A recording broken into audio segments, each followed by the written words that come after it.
Números capítulo 28. Orientações sobre os sacrifícios. Então, Yahvé falou a Moisés e determinou 2 pontos.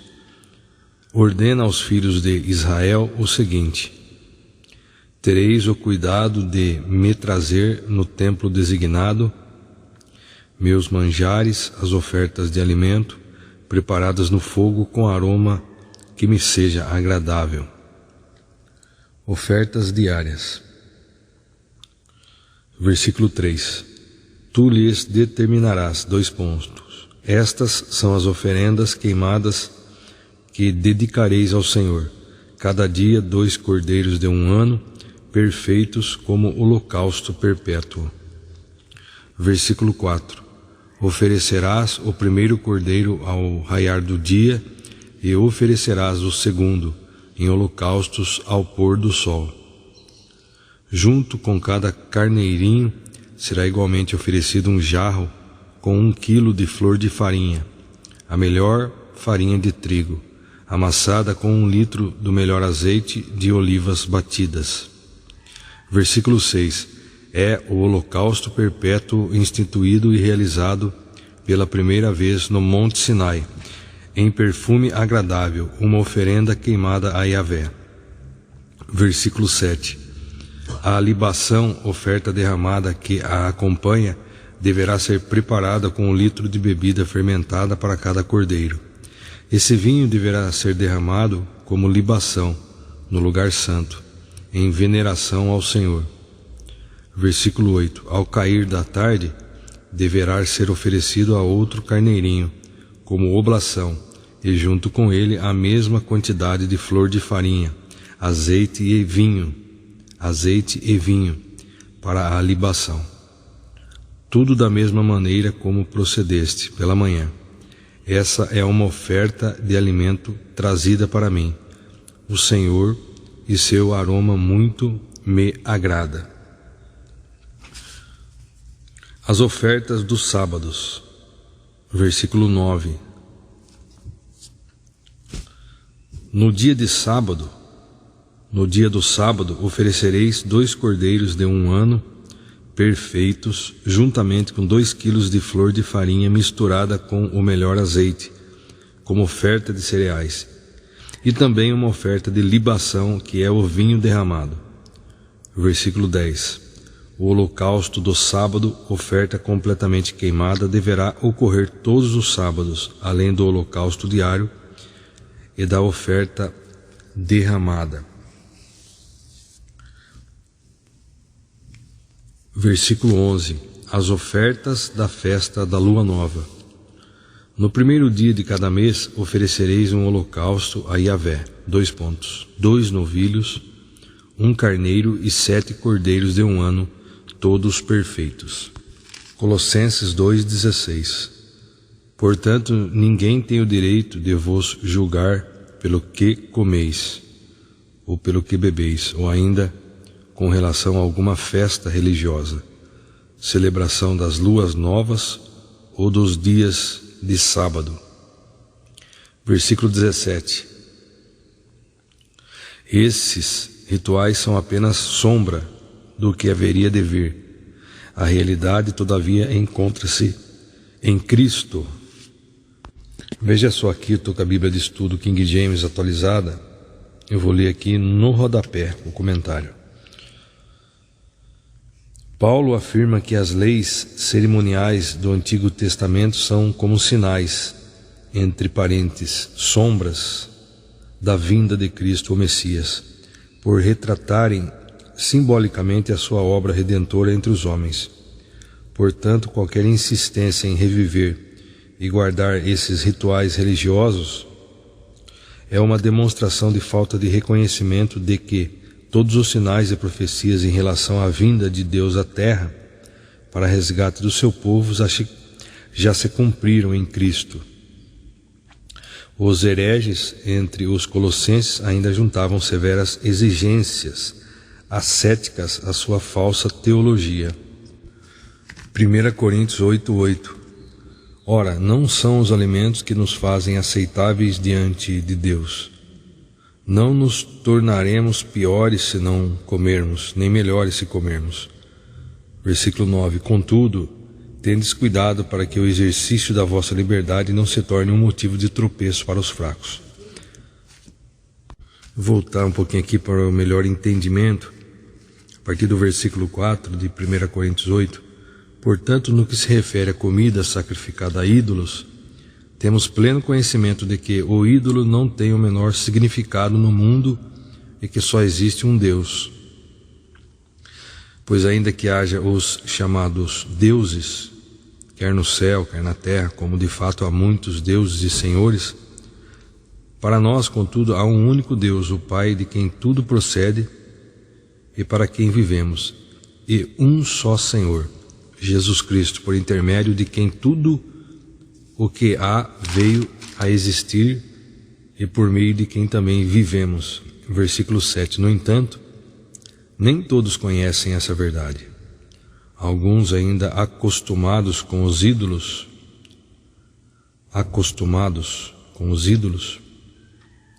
comem esse alimento como se fosse um sacrifício idólatra, e como a consciência deles é frágil, deixam-se contaminar.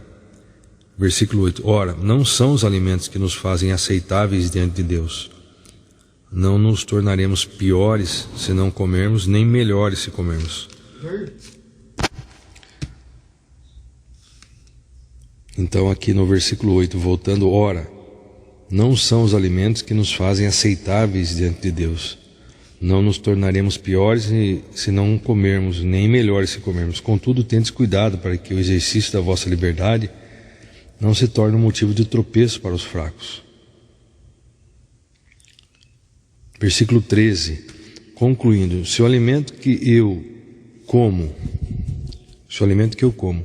induz meu irmão a pecar, nunca mais comerei carne a fim de que não seja eu a causa do pecado dele. Veja só o comentário. A palavra grega original, exousia, tem o sentido de, entre aspas, autoridade, liberdade e direito. O crente é livre em Cristo, entretanto, evita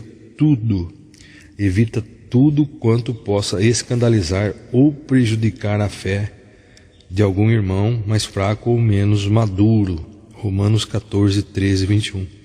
A expressão, entre aspas, nunca, no original grego, é um negativo duplo enfático. Mateus 18, 6, 9. Romanos 14, versículo 13, a partir do versículo 13. Portanto, abandonemos o costume de julgar uns aos outros. Em vez disso, apliquemos nosso coração em não colocarmos qualquer pedra de tropeço ou obstáculo no caminho do irmão. Versículo 14. Como uma pessoa que está no Senhor Jesus, tenho plena convicção de que nenhum alimento é por si mesmo ritualmente impuro, a não ser para aquele que assim o considera. Para esse é impuro. Veja só o comentário aqui nessa Bíblia de estudo. Paulo, agora crente, e ecoando as palavras de Jesus, Marcos 7, 14 ao 23, demonstra que entende o que se passa no coração de um judeu tradicional religioso, mas afirma com toda segurança que os antigos tabus sobre alimentação, cerimônias e dias especiais já não se aplicam à nova aliança em Cristo, o Messias. Paulo não está dizendo que o pecado é uma questão de opinião pessoal ou consciência subjetiva. As Escrituras e o Espírito Santo são claros ao nos apontar o que é pecado. Paulo está se referindo ao procedimento mediante o qual os cristãos podem divergir legitimamente, como por exemplo, se o crente for fiel,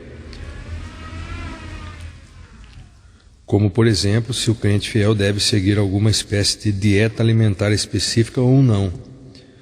Esse é o tipo de assunto decidido livremente por cada cristão em seu coração, mediante sua fé em oração diante do Senhor. Aí o versículo 15: se o teu irmão se entristece por causa do que tu comes, já não estás agindo por amor fraterno. Não destruas teu irmão por causa da tua comida, pois Cristo morreu também por ele. Versículo 16: aquilo que é bom para vós não se torne motivo de maledicência. Versículo 17: porquanto o reino de Deus não é comida nem bebida, mas justiça, paz e alegria no Espírito Santo. Veja só aqui no comentário, a maneira mais sábia de se resolver os conflitos, grandes ou pequenos, quanto à expressão da fé e liberdade cristã, é agir com amor. Cristo deu tanto valor ao, entre aspas, fraco, que decidiu morrer por ele. Certamente o cristão, entre aspas, forte espiritualmente, poderá fazer o sacrifício de aceitar pacientemente seu irmão como ele é, na expectativa de que o Espírito Santo, ao seu tempo, faça a sua obra. O apóstolo Paulo novamente evoca as palavras de Jesus no Sermão do Monte, Mateus 5, 6 ao 12, para enfatizar que a proposta do reino de Deus não é comida nem bebida, ou qualquer outro assunto trivial. Entretanto, o interesse de Paulo pela dimensão moral e ética da vida cristã se destaca em todas as suas cartas. O cristão que aprende a viver de forma consagrada a Deus, dedicado a cooperar com seus próximos e sem legalismo, experimenta grande paz e alegria produzidas pelo Espírito Santo em seu interior.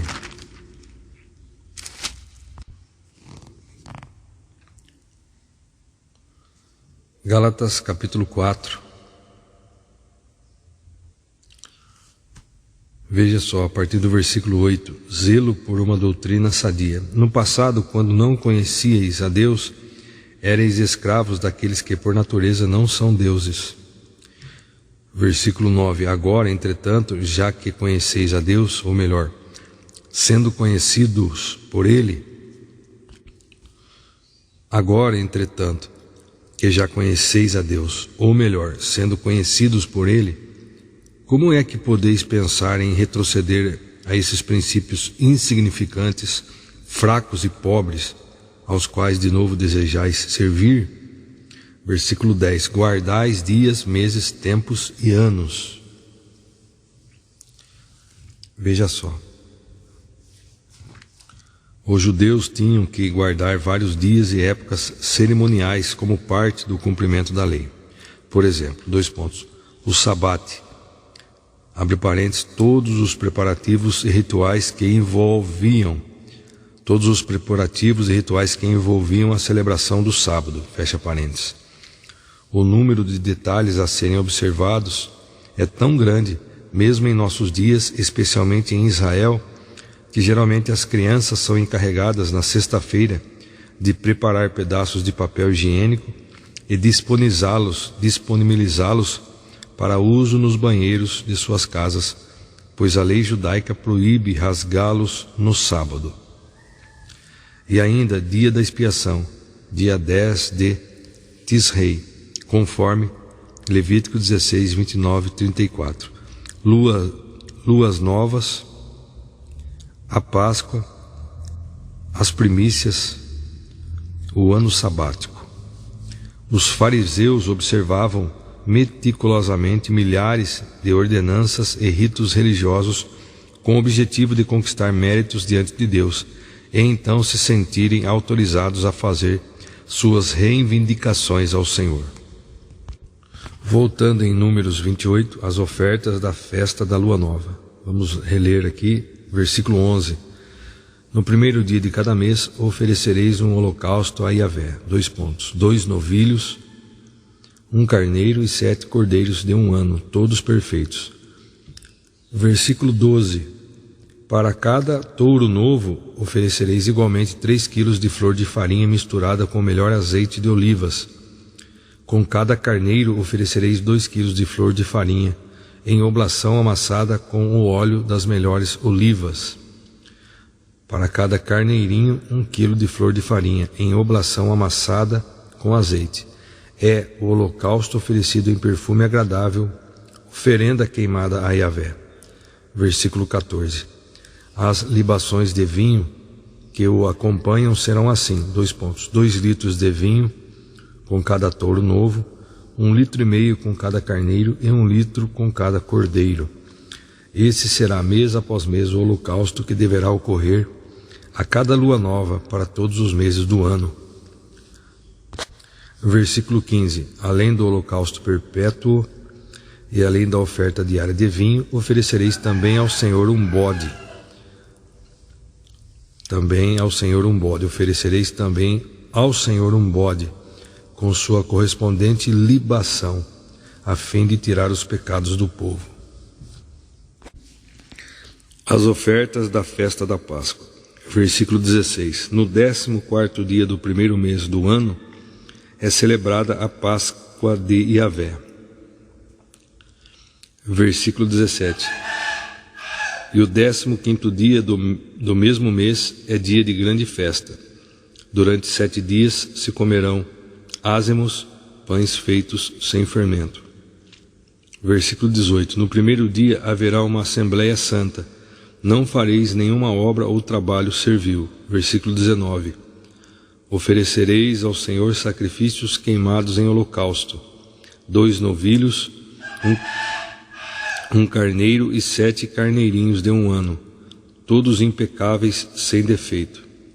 Versículo 20. Sua oblação em flor de farinha amassada com o melhor azeite de oliva será de 3 quilos por touro novo e 2 quilos por carneiro, e de 1 quilo para cada um dos 7 carneirinhos. Versículo 22. Trareis também um bode expiatório em sacrifício pelos pecados, para cumprir o rito de expiação por todos vós. Fareis isso além do sacrifício que é completamente queimado todas as manhãs. Versículo 24. Dessa forma fareis cada dia durante 7 dias. É um manjar, uma oferta de alimento que tem aroma muito agradável a Yahvé. É oferecido além do holocausto perpétuo e da sua libação correspondente, a oferta do vinho derramado ao Senhor. Versículo 25. No 7º dia tereis uma assembleia dedicada a adorar a Deus. Nesse dia não fareis nenhuma obra servil. Observemos aqui nessa Bíblia de estudo, aqui no rodapé, os sacerdotes eram responsáveis por uma enormidade de tarefas. E o Senhor reforça os procedimentos de cada uma na preparação de Josué e seu povo, na transição para a nova liderança. Instruções são relembradas quanto à preparação apropriada das celebrações da Pessá. Passagem sobre Páscoa, no primeiro mês do ano. A Páscoa também se associa à festa dos pães sem fermento. Curiosamente, o número 7 e seus múltiplos, representando a perfeição, aparecem várias vezes nesse trecho bíblico. A festa das semanas, abre parênteses, colheita ou primícias, fecha parênteses, era comemorada 50 dias depois da festa dos pães sem fermento. Com base nesse número, passou a existir o termo, entre aspas, Pentecostes, no Novo Testamento, cujo significado é simplesmente 50, Atos 2:1. Na igreja, esse período é também chamado Dia das Primícias do Espírito Santo, lembrando que Deus o enviou à igreja, cujos membros, crentes, são as primícias da nova criação de Yahvé em Cristo, Tiago 1:18. A festa das trombetas, por exemplo, era celebrada no início do 7º mês, um mês muito ativo no coração, na adoração a Yahvé, em todas as festas sagradas. Mais tarde, na tradição judaica, essa festa passou a comemorar o Ano Novo Judaico.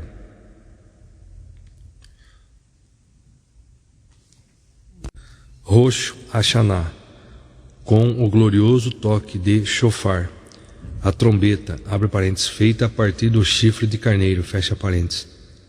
É justamente ao som da festa das trombetas que a festa das cabanas e o dia da expiação, entre parênteses, perdão, são ensejados.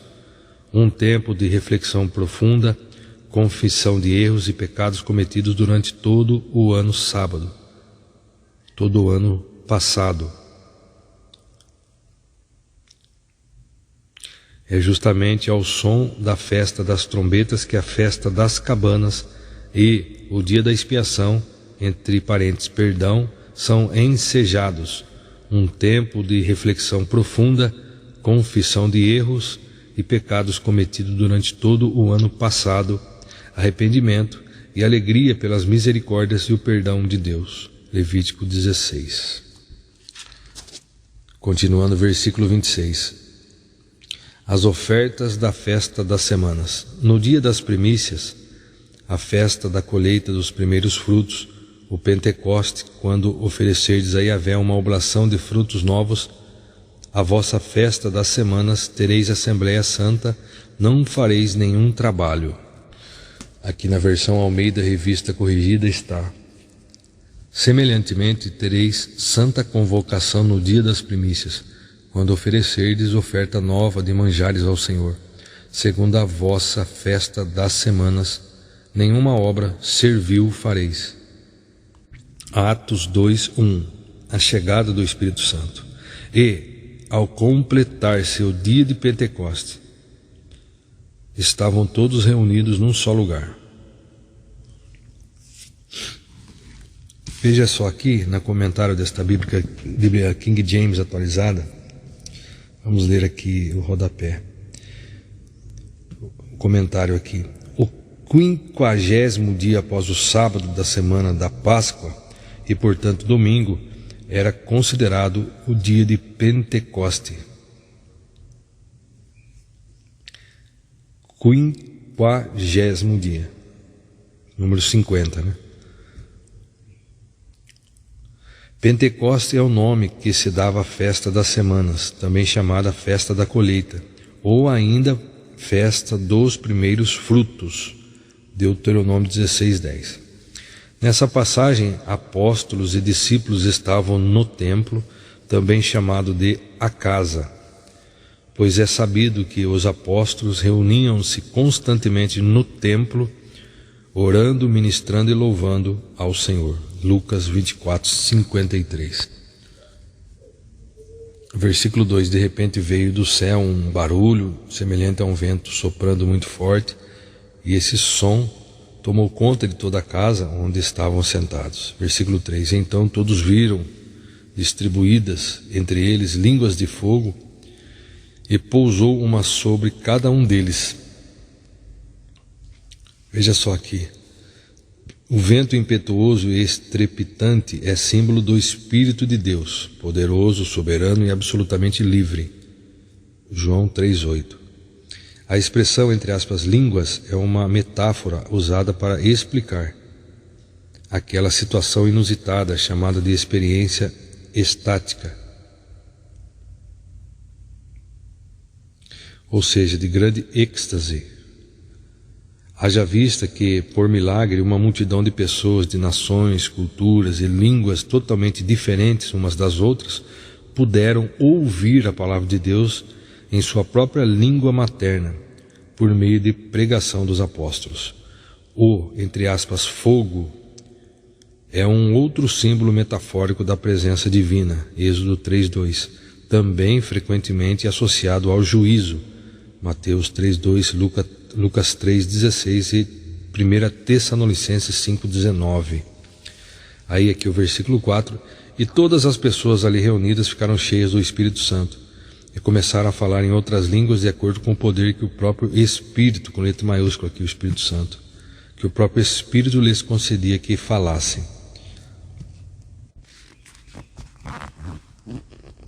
Veja só no comentário, a Igreja de Cristo estava em formação, unida e esperançosa quanto à volta do Senhor. Passou pelo batismo do Espírito, conforme a promessa de Jesus. e dedicou-se à oração, comunhão e evangelização segundo as Escrituras. O Pentecostes significa para a igreja, 2 pontos. Primeiro, a presença e ação do Espírito Santo habitando, tabernaculando a alma do crente, João 14:17, e não apenas influenciando os aspectos religiosos e exteriores. Número 2, o que o Pentecostes significa para a igreja. Número 2, o Espírito passa a ter presença contínua ao invés de eventual, como foi no Antigo Testamento. Número 3, o Espírito veio para habitar toda a igreja, não apenas alguns indivíduos especialmente selecionados para determinadas obras e ministérios, como no Antigo Testamento. Número 4, ter coragem para confrontar esse mundo caído com amor e sem medo. Ganhar almas para o reino de Cristo e operar milagres, sinais e maravilhas de acordo com a vontade e instrução do Espírito. Sendo assim, há apenas um batismo da igreja, abre parênteses, o corpo vivo de Cristo, fecha parênteses, e de cada indivíduo, membro da igreja, mas repetidas plenitudes para a adoração, o serviço cristão, Efésios 5:18, e o exercício dos dons do Espírito, 1 Coríntios 12, 7 ao 11. O dom de línguas, em grego transliterado, heterais glossais, que significa, entre aspas, línguas diversas, foi um milagre que se deu no âmbito da expressão dos apóstolos e da audição das pessoas de várias línguas e dialetos naquele dia e local. 1 Coríntios 14, 23. Estas línguas, entre aspas, estrangeiras, anteciparam a chegada do Evangelho em toda a nação, povo, raça, tribo e língua, unindo o mundo todo em torno do Senhor Jesus, num flagrante contraste com o julgamento em Babel. Gênesis 11, 7 ao 9. Voltando em Números, versículo 27, oferecereis holocaustos em perfume agradável ao Senhor. 2 pontos. 2 touros novos, um carneiro e 7 cordeiros de 1 ano, todos impecáveis sem defeito. Versículo 28. Com cada novilho oferecereis vossa oblação com 3 quilos de flor de farinha misturada com o melhor óleo de olivas, para o carneiro 2 jarros de 2 quilos. Versículo 29. E para cada um dos carneirinhos um jarro de 1 quilo. Versículo 30. Trareis igualmente um bode expiatório como sacrifício para realizar o rito de expiação e cancelar os pecados do povo. Versículo 31. Fareis isso além do holocausto perpétuo, da oblação e das libações correspondentes. Muito bem, então nós concluímos aqui a leitura, a meditação aqui no livro de Números 28 e também lemos algumas passagens no Novo Testamento.